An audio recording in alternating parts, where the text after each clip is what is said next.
why do we need to detoxify our bodies? First, let's take a look at the causes of death in the Philippines. According to the Department of Health in the Philippines, in 2009, the number one cause of death is heart disease and diseases of the vascular system. Number 2 is cancer, and number 3 is pneumonia. Surprisingly, in the United States, the causes of death are the same. That is, number 1 heart disease, number 2 cancer, and number 3 chronic lower respiratory diseases. In fact, as we trace the causes of death in the Western world, we will find similar results in those countries as well. That leads us to the next question. Why are we dying from the same types of diseases and illnesses, even though we are continents apart with different standards of living and environment? Perhaps the answer lies in the next question. Do we have anything in common? The answer is yes. It's the food that we eat as well as the beverages that we consume. We drink too much soda and other sugary beverages. Soda contains a lot of sugar, and this is what happens when we boil it for a few minutes.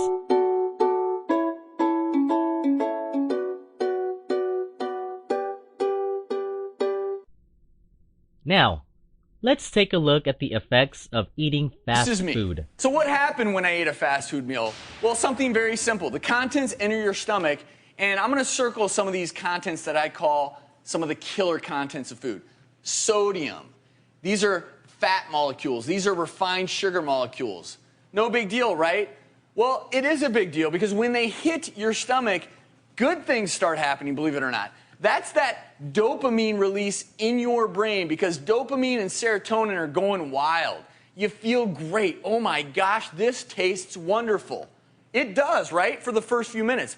But things are also going on inside your body that aren't so great. Your pancreas is secreting more and more insulin to deal with that massive sugar overload from the fries, from the white bun, from the soda. Insulin does one thing. It drives sugar into cells. But it does something else. It tells your body to store fat. Why else would you have eaten a meal that big and that many calories unless you're about to go into hibernation? That's what you do when you hibernate. You grow a big belly. That fat that you see here, those fat cells actually grow in size. They start to secrete even more toxic substances, leading to heart disease, diabetes, and so many other things. All that sodium causes your blood pressure to go up, so your heart's beating twice as fast against twice as much resistance. And in your brain, you no longer are releasing dopamine, but instead, your brain is signaling you to release cortisol. Cortisol is a chronic stress hormone that ironically tells you to store even more fat. And last, but certainly not least, what isn't going on in my brain right now? I'm 30 minutes after my meal. There's no more dopamine. There's no more serotonin. I'm lethargic. I feel unhappy. I don't feel good about myself. And that is why when you first eat a fast food meal, you feel great. And 30 minutes later, you feel terrible. What about the side effects of eating processed food and processed meat? Processed meat, Bobby, is a scary thing. And that's not to mention what else they put in it to preserve it. They actually put a color fixer chemical in the processed meat to turn it red. Americans want quick, cheap, convenient food. And if you look at the ingredients list on something like this, it's actually kind of scary. It starts off with high fructose corn syrup. And then the bologna is made from mechanically separated chicken and pork and corn syrup and modified food starch. If you go buy a piece of processed meat, like sandwich meat, for example, at the grocery store, it may have been on that shelf for 3 or 4 weeks. It should be gray. People wouldn't buy it. They'd be sickened by it. So they use a chemical called sodium nitrite or sodium nitrate. This chemical, the USDA tried to ban this chemical in the 1970s. They were unsuccessful because of food industry lobbyists. It's still legal, and by the way, it causes cancer. It is such a powerful carcinogenic chemical that it belongs to a class of chemicals called nitrosamines that lab researchers actually inject into mice when they want to give them cancer so they can study the cancer. What's the name of this? Sodium nitrite or sodium nitrate. So they're eating cancer because it makes the meat look pretty.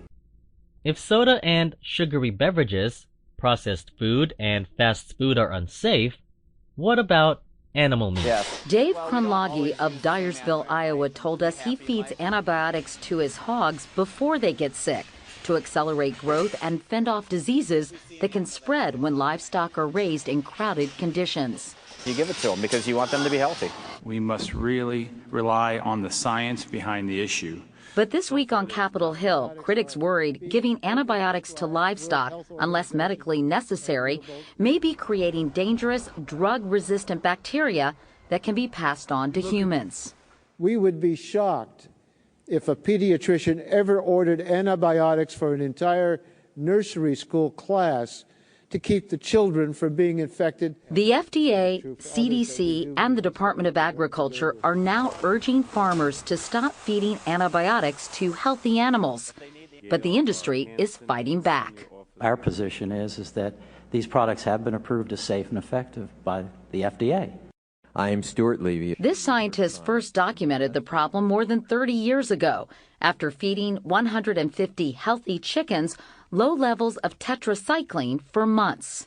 By 1 week, almost all E. coli bacteria in the intestinal tracts of chickens were tetracycline resistant. And by 3 months, Levy testified, the chickens were resistant to other classes of antibiotics as well. So were farm workers and members of the community. There you go. And this farmer told us he nearly died from a drug-resistant strain of strep after being gored by an angry boar fed a daily diet of penicillin. That bug got stronger and tougher all the time. The industry insists they're using antibiotics appropriately, but in our 4-month investigation, drug distributors and dozens of farm workers in 4 Farm Belt states told us antibiotic use to promote growth remains widespread on farms. And in this recent government survey, over 70% of farm workers admitted they used antibiotics for this purpose, most without consulting a veterinarian. How safe are fish and seafood? American consumers are often left wondering what's safe and what isn't. And when it comes to imported seafood, the answer may surprise you. John Pruitt of WSB in Atlanta conducted an in-depth investigation and found, as that graphic would indicate, something fishy is going on. Here's his report. What country is the shrimp from? If you haven't noticed, almost all the seafood sold in supermarkets now comes from developing nations. Look closely. Tuna from Indonesia, orange roughy from China, tilapia from Costa Rica. How come everything's from foreign countries? Foreign fish is cheaper and it's taking over the U.S. market. 80% of all seafood sold in the U.S. is now imported. Now, I don't think people have any idea how much imported seafood's coming into this country. The FDA inspects and tests less than 1% of all seafood imports. And when it does, it frequently finds filthy fish and banned chemicals. FDA records show page after page of rejected shipments. Catfish from China, veterinary drugs, swordfish from Vietnam, poisonous. If it's from a foreign country, I'd be very cautious. I wouldn't eat it. Ron Sparks knows what can be found in foreign fish. As Alabama's Commissioner of Agriculture, he's been to Vietnam and witnessed fish farmed in sewage. Sparks has ordered extensive testing of fish imports in Alabama, one of the few states with a seafood safety testing program. 50 to 60% of all fish imports in Alabama are rejected. One of the things often found in this imported fish is a fungicide called malachite green. It's illegal to use in food because it causes cancer and birth defects. Lab tests routinely detect antibiotics banned for use in food in the United States. Antibiotics are used to treat fish raised in crowded conditions that can breed bacteria, viruses, and parasites. Food safety advocates say the FDA is not doing enough to protect consumers. Consumers may be getting a dose of antibiotics with their seafood dinner, and that's something that the government should stop. Lab testers say fish farmers in nations like China play a cat-and-mouse game with them. When the lab rejects shipments for an illegal chemical, foreign fish farmers simply switch to another harmful chemical. They know it's illegal, they know it hurts people, but they do it anyway. How about fruits and vegetables?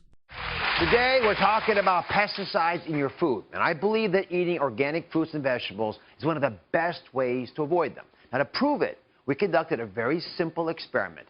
Went to a grocery store and we bought conventional and organic produce. And then we had them tested for pesticides. Here's what the lab found. We started with celery, just an example of what vegetables might be in our lives. We bought both organic and conventional celery, and we tested both for pesticides. In the organic celery, we found no detectable pesticide residue. In the conventional or non-organic celery, we found residues from 3 pesticides. 3 different types of pesticides were found, which means that these vegetables, even after being picked and shipped and processed, still had toxins in them, and you're bringing this into your home. Now, for fruits, we chose peaches, which is a notoriously dirty fruit. It means that pesticides get into it all the time. In the organic peaches, we found residue from 2 pesticides, but at very low levels. So it's still there, but very low levels. In the conventional peach sample, not organic, you guys ready for this? 7 pesticides. Residues from 7 pesticides. That means 7 different types of toxins were found in these peaches. So, Dr. Green, analyze this for us. What does this mean? Well, the results are clear. When you choose organic, you're choosing fewer pesticides. And your results are very consistent with what the USDA finds and other labs around the world find. Again and again, choosing organic, you get a smaller level of pesticides. And every bite of food that we eat is an investment in our bodies, or it's a debt we're taking out. We're going to have to repay somehow. And organic is a good investment when it comes to reducing pesticides. How do you explain that there was still residue of 2 pesticides even in the organic peaches? Yeah, that's a great question. They're there at very low levels for a couple of reasons. One is that there are some natural pesticides that are allowed in organic agriculture. But the other is that organic farms don't exist in isolation. The conventional farms that are around them will sometimes have pesticides that get into the air and drift or into the water. So organic is not part of the problem, it's part of the solution. Now, I want to be clear about this. What I'm hearing from Dr. Green is that no matter what we eat, there's still a pretty good chance there's going to be some contamination of pesticides because if we live in a globe that's all connected. I also want to be clear that the levels of pesticides we found in the food here, they tested below the levels that the government allows. Right. So that's okay. They're in the safe zone. The key question is that good enough for you and your families? Dr. Green, your thoughts? So I can't look a person in the eye and say that those levels are safe. We just don't know enough. At real-world exposure levels, we have real health concerns and questions that are still out there. I think that some of the levels should be changed. And there's some pesticides, like the organophosphates, that I don't believe we need to be using anymore. Why add unnecessary toxins to the food that's becoming part of our bodies? Then I'll speak to your point. As physicians, we just don't know. Right. And I don't want to panic everybody, but we're at the very beginning of knowing the true health impact of these chemicals. And let me make this clear to everybody, for your kids. Their little bodies are developing very rapidly. There's some very tentative times there. Their livers, which is where all the detoxing occurs, are very sensitive, and they process toxins differently than adults. Their underdeveloped immune systems provide far less protection than an adult's immune system. And frankly, I'm worried about all their organs, but especially their brains, because they are vulnerable at this critical moment of growth at young age. So, Dr. Green, even the EPA is a moving target. They're changing their opinions of how much pesticide we can allow in our diet. Yeah, the EPA is making this a major issue, and I'm really glad. They've already lowered the levels allowed on some pesticides, and I believe they'll push that bar forward. Pesticides may turn out to be the next lead. We used to all think when I was growing up that lead was fine, it wasn't affecting us. Then we learned it was affecting the brains, we got rid of it in gasoline, and everyone's IQ went up a little bit. I think we have potential for that. Did it really? Yeah. Can you imagine that? I mean, making the kids dumb, maybe. Because of pesticide exposure. Let me give you good news, because there are things you can do to make a difference. It turns out that kids who had previously had high levels of pesticide residue in their urine saw that level drop significantly after just 5 days of eating organic food. 5 days, folks. Well, while we're all figuring out the data, I think we've got some action steps. And I think your kids, all of our kids, deserve better than to be part of a national chemistry experiment. So I don't want anyone thinking that you need to eat less fruits and vegetables. We've made that point really clearly. But I do think you can get your kids to eat healthier, one way or the other, by choosing the right foods to make organic. So I'm saying it clearly now. I want you to eat organic foods. And when we come back, I'm going to tell you exactly which ones to start with. Unfortunately, the air we breathe in most parts of the Philippines is also higher than the safe level acceptable by the World Health Organization, and these pollutants increase the toxic load in our bodies.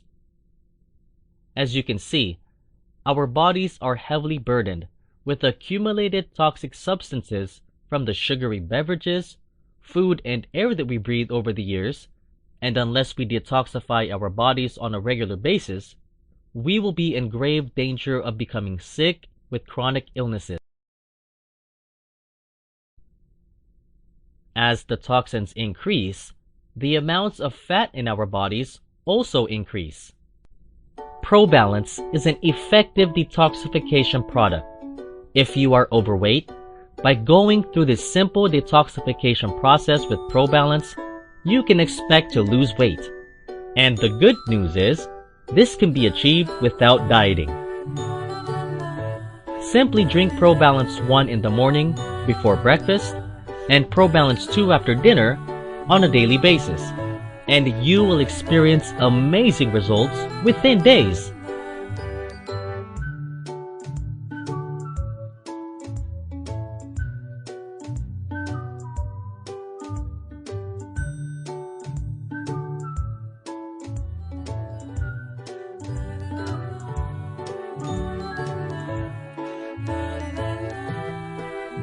ProBalance, an amazing detox and weight loss product without the need for dieting.